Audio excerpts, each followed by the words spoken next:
The story begins with a bank heist led by this huge villain dressed as clown. The police are in pursuit to gain charge of the situation, but in the air, standing on a giant floating circus ball, is Ralph, welcoming everyone to his show. By smashing that ball in the ground, he instantly got rid of all the officers on ground. Clown Ralph is a rank villain with skills of spreading chaos. An officer tried to shoot Ralph, but using his pin shot, Ralph mercilessly killed him. An overspeeding school bus reaches outside the bank. Driven by a masked man, this bus is their escape plan. Two of the robbers embark bus holding a young woman and her child taken as hostage, who were then identified as the governor's wife and child. The woman was begging them to let go of their child, and one of the robbers was about to hit her when the masked driver intervened. Eyes filled with anger, he asks them to let go of both of them. In this world, some people have special abilities that make them superhumans. These superhumans sometimes use their power to fulfill personal greed and are classified as villains. These villains have the blood of Night Child. On the other hand, those who oppose the villains and use their abilities to help people have the blood of Day's Child.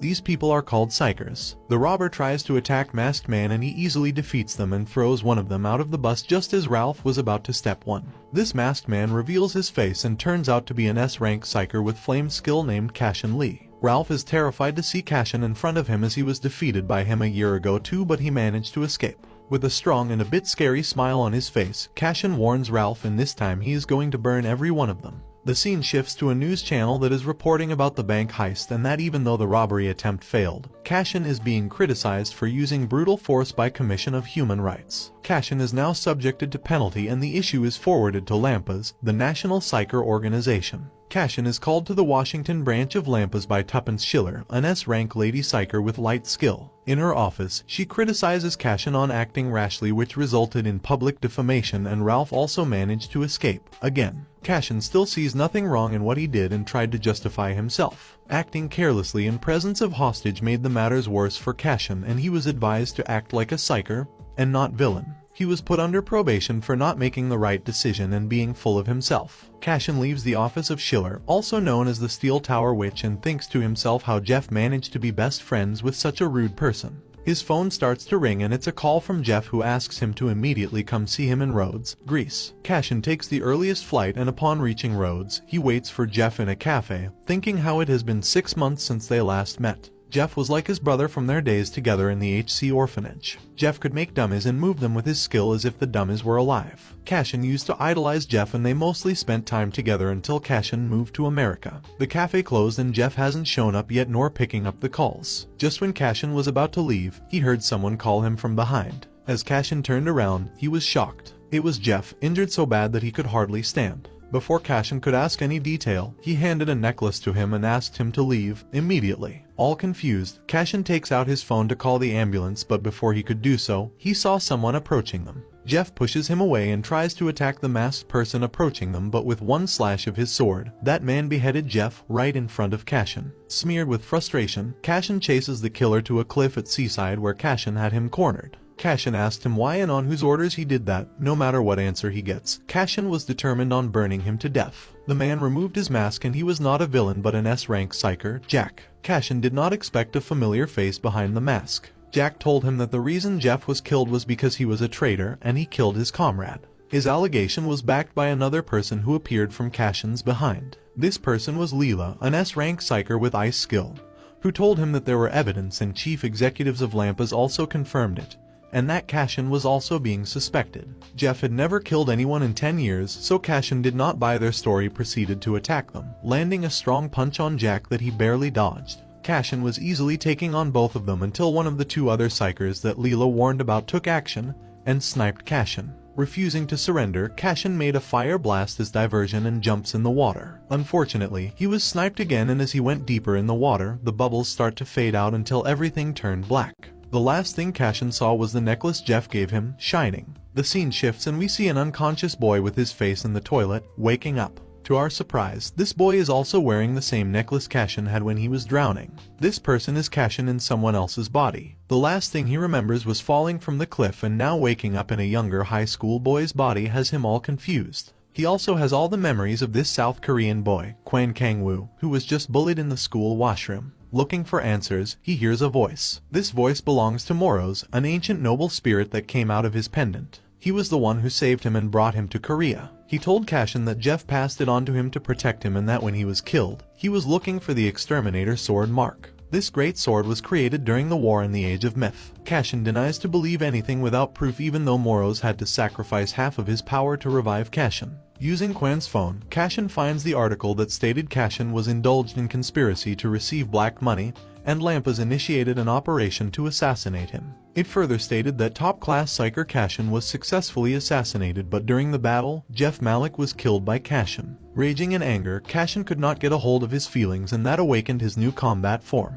Then we are shown the bullies who left Quan in the toilet unconscious. They sent a kid to look in the toilet as they were informed that Quan is not breathing. The kid comes back saying there's no one there. Seeing that there's nothing to worry about, they take a sigh of relief and decide to find him again, and this time, give him an even more intense beating. Cashin panicked and ran to the rooftop of campus without letting anyone notice his unusual form. He couldn't absorb the reality that he, an S Rank X psyker, is now a villain. Moros shares that he was destined to die but he survived and turned into a villain with the potential of bringing the apocalypse. This was originally Kang's fate, but now that fate is passed on to Cashin. For now, Cashin could control the malicious intent that resides in him, but as his rage increases, the control will weaken. Moros tried to calm him down when Cashin started questioning his survival by reminding him what Jeff would have wanted. Despite knowing that his death is approaching, Jeff did not escape and sacrificed himself so Cashin lives. Therefore, Cashin should not let his sacrifice go to waste. Once calmed and back to his original form, Cashin was curious about Moro's real identity. Moros replies that Cashin will learn all about him once they find the exterminator sword, which is also linked to Jeff somehow. Seeing Cashin alone, the bullies ambushed him on the rooftop.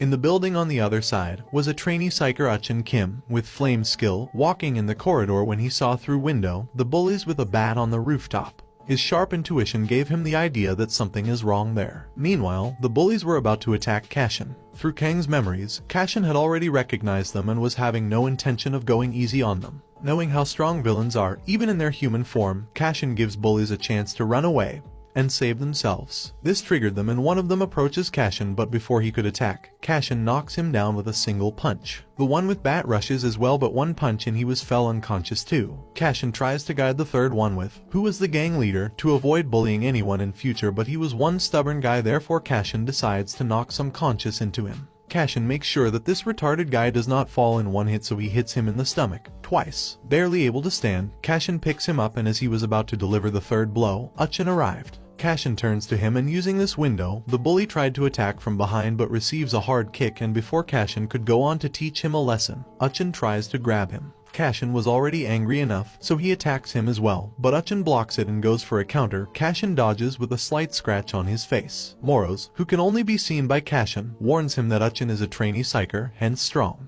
Uchin breaks the fight saying nothing good will come out of it and hands him a bandage for the scratch. Cashin takes it and leaves while Uchin is surprised how a single boy took down 3 huge guys. Using the computer at library, Cashin tries to access his psyker account, but it was already deleted by Lampas. Later, Cashin asks Moros how he knew that Uchin was a psyker, and he tells that when he touched Cashin, Moros sensed his power. With Eye of Insight, he can figure out more detailed information and he asks Cashin to turn into his villain form so he can analyze him. Cashin was not interested but decides to go on with it. Moros shares that villains cannot control the 5 desires and 7 emotions every human has, and in Cashin's case, it was his anger that triggers him to turn into a villain. By picturing the memories he has with Jeff and what Lampas did to Jeff and tried to frame him for that, Cashin turns into his dangerous, yet cool, villain form. Uchin's trainer, Lee Di-woom, a B-rank psyker with physics skill, shares the details about a villain goes by the name Blaster. He derives pleasure from blowing things up and viewing the result of his actions. Yesterday, he was smuggled into Korea, was seen in Gadam district today. He has already claimed 102 lives. His close-range combat skills are not very good, but power of generating bombs makes it a problem to close in on him.